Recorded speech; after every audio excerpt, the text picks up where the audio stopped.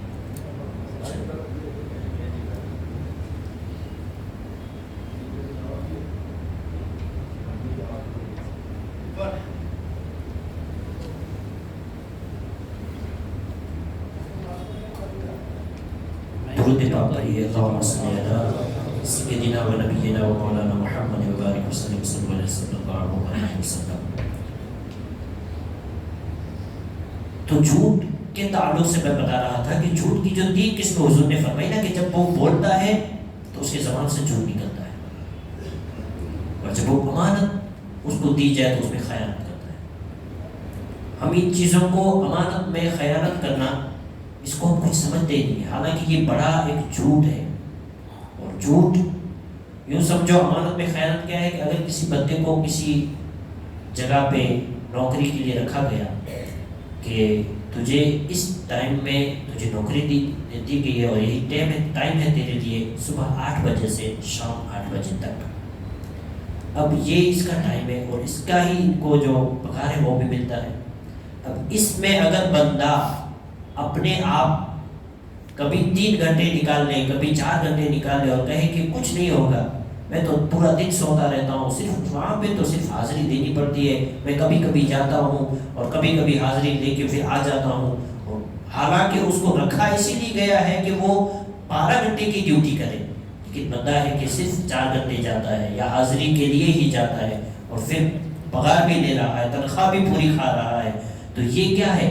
یہ جو اس کو خیانت کر رہا ہے نا، اس کو جو، تو اس کا بھی وبال ہے. اور اس کے تعلق سے بھی نبی پاک صلی اللہ علیہ وسلم نے فرمایا کہ بندہ صرف یہ نہ کہے کہ میں جھوٹ جو بول رہا ہوں وہ زبان سے ہی بولتا ہے، بلکہ اپنی جو امانتیں ہیں جو نبی پاک صلی اللہ علیہ وسلم جس معاملے میں پیکر تھے، بلکہ حضور صلی اللہ علیہ وسلم اتنے امین تھے اور اتنے پیکر تھے کہ جب حضرت نبی پاک صلی اللہ علیہ وسلم مکہ شریف سے مدینے کی طرف ہجرت کر کے جا رہے تھے تو اس وقت نبی پاک صلی اللہ علیہ وسلم نے حضرت علی رضی اللہ تعالی عنہ سے فرمایا تھا کہ اے علی، میں تو مدینے جا رہا ہوں، مکہ چھوڑ کے ہجرت کی ہے میں نے، لیکن سن، میرے پاس فلاں فلاں کافر کی، فلاں فلاں بندے کی امانتیں رکھی ہوئی ہیں، ان امانتوں کو سپرد کر کے پھر تو بھی آ جانا.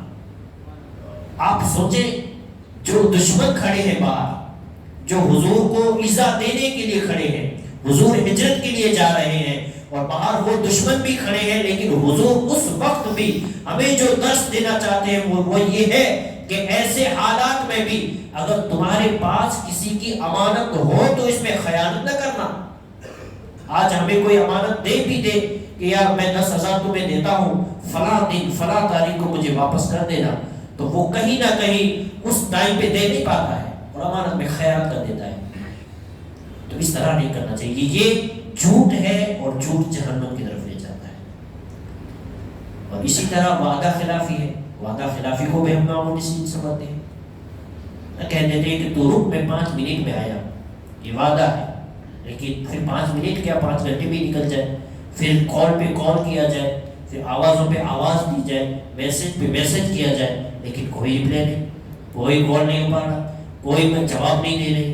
تو اس معاملے میں بھی ہم وعدہ خلافی کر جاتے ہیں. اور یہ وعدہ خلافی یہ بھی جھوٹ میں ہی شامل ہے، اور جھوٹ جہنم کی طرف لے جانے والا ہے، اور یہ اللہ و رسول کو ناپسند چیز ہے. تو لہٰذا ہمیں سبق یہ ملا کہ جس طرح سچائی کے نبی پاک صلی اللہ علیہ وسلم پیکر ہیں، تو اسی طرح حضور چاہتے بھی یہی ہے کہ میرا ہر امتی سچائی کا پیکر بن جائے. حضور کا یہی پیغام ہے کہ جس طرح میرے اندر سچائی ہے، میری ہر امتی کے اندر ایسی سچائی ہونی چاہیے. ہر وہ بندہ جو یہ کہے کہ میں نبی پاک صلی اللہ علیہ وسلم سے محبت کرتا ہوں، وہ کبھی بھی کسی کے ساتھ امانت میں، کسی کی امانت میں خیانت نہ کرے، کسی وعدہ خلافی نہ کرے، کسی کے سامنے جھوٹ نہ بولے، اور ہمیشہ صلح رحمی کو پسند کرے. صلح رحمی اپنے آپ میں بھی رکھیں. پہلی یہی ہے کہ ہم اپنے آپ کو سدھار لیں. پہلے ہم اپنے نفس سے لے کر دل، جو بھی چیزیں جسمانی اعضاء ہیں، ان سب کو ایک جگہ پہ جمع کر لیں. اور جہاں ایک جگہ پہ سب جمع ہو جاتے ہیں وہاں کچھ کامیابی ہمیں نظر آتی ہے. سماج کا ایک بندہ کہیں ایک کام کرنے کے لیے نکلے تو یہ کام اتنا نہیں کر پائے گا جتنے کہ اس سماج کے 10 15 20 بندے مل کے کام کر پائیں گے. تو جب تک تم بکھرے رہو گے تب تک تمہیں کوئی کامیابی نصیب نہیں ہوگی. جس طرح ظاہری اور باطنی اصلاح کے لیے لوگوں کا جمع ہونا ضروری ہے، اسی طرح باطنی جو قلب ہے اس میں جو جسم ہے اس کا بھی ایک ہونا ضروری ہے. دل یہی کہتا ہے کہ اللہ کی طرف آ جا، روح یہی کہتی ہے کہ اللہ کی طرف آ جا. جب دل اور روح کا ہم کہنا مانیں گے تو ہماری زبان بھی وہی جائے گی جہاں اللہ چاہتا ہے، ہماری آنکھیں بھی وہی دیکھیں گی جو اللہ چاہتا ہے، ہماری جو دماغ ہے اس میں بھی وہی سوچیں ہوں گی جس میں اللہ کی پسندیدہ چیزیں ہیں. تو پتہ یہ چلا کہ ہمارے اعضاء جب ایک ہو جائیں گے تو ہمارا پورا جسم اور ہمارے جسم کے اندر جو روح اور روح میں جو ایمان کی جو تازگی ہے اس تازگی کو ایک قوت ملے گی، اور ایک قوت کا نام ہے ایمان کی مضبوطی، اور یہ وہی چیز ہے جو ہمیں اللہ سے ملا دے گی. اور اگر یہ چیز نہ ہوئی تو کہیں نہ کہیں ہم اللہ سے دور ہوتے جائیں گے. سوچوں کے حساب سے، نظر کے حساب سے، دماغ کے حساب سے، ہر معاملے میں ہم اللہ سے دور ہوتے جائیں گے. تو پتہ یہ چلا کہ اگر ہمیں اللہ کے قریب ہونا ہے تو پہلے تو اپنے اعضاء پر صلح رحمی رکھے، ایک ہو جائے تمہارے اعضاء ہمارے اعضاء ایک ہو جائے. اور اس کے بعد جو باطنی اور ظاہری صلح ہے وہ یہ کہ سب سماج والے ایک ساتھ ہو کے دین کا کام کرے، ایک ساتھ ہو کے معاشرے کا کام کرے، ایک ساتھ ہو کے غریبوں کی مدد کرے، ایک ساتھ ہو کے یتیموں کی مدد کرے، ایک ساتھ ہو کے جو بھی معاملات ہیں ان کو معاملات کو سلجھانے کے لیے ایک ساتھ مل کے کام کرے. جب ایک ساتھ مل کے کام کریں گے تو انشاءاللہ دنیا میں بھی ہمیں کامیابی نظر آئے گی. اللہ پاک کہنے سننے سے زیادہ ہم سب کو عمل کرنے کی توفیق عطا فرمائے. واخر دعوانا الحمدللہ رب العالمین.